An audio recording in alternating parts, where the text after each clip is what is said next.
Ja nyt nähdään sitten pojun esitykset, joita on moikka.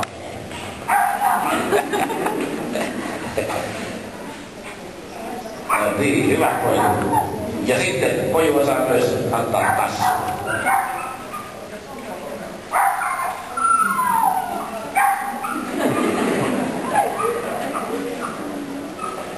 Ja kyllä sieltä mukaan tassujen antamisen lisäksi löytyy myös tuo ylävitonen.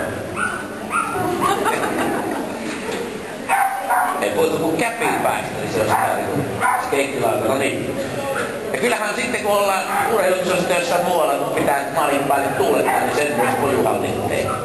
Tuulettamisen.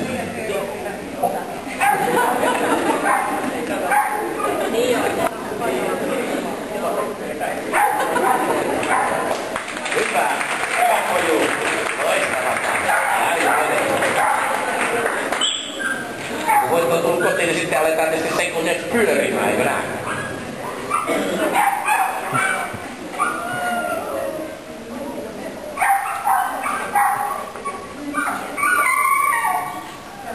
Näin poju pyörii. Ja pojulle myös kuoleminen on arkipäivää, joten katsotaan miten poju ottaa kuolemaan.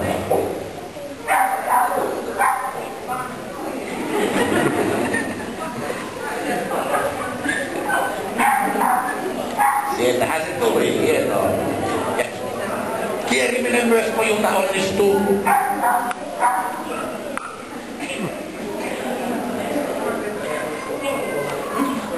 Oikein pitkästi pujottaa.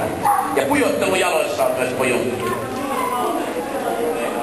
temppujen taitajana. Tämä menee hienosti siinä, veetään kasia oikein vimosen päälle.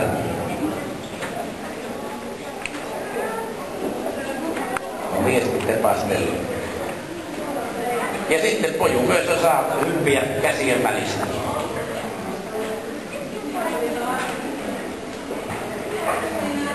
Korkealle pomppaa.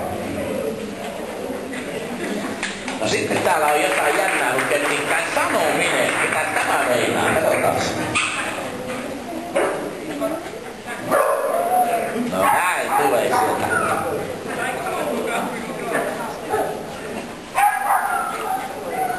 Se on fiksu, se ei ruokasuussa sano mitään. Hyvät tavat varsinkin.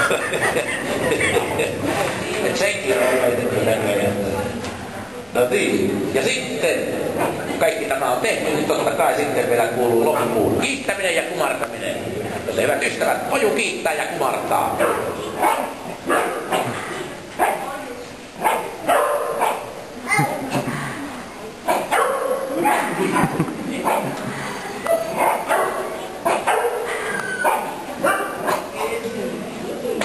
No nyt on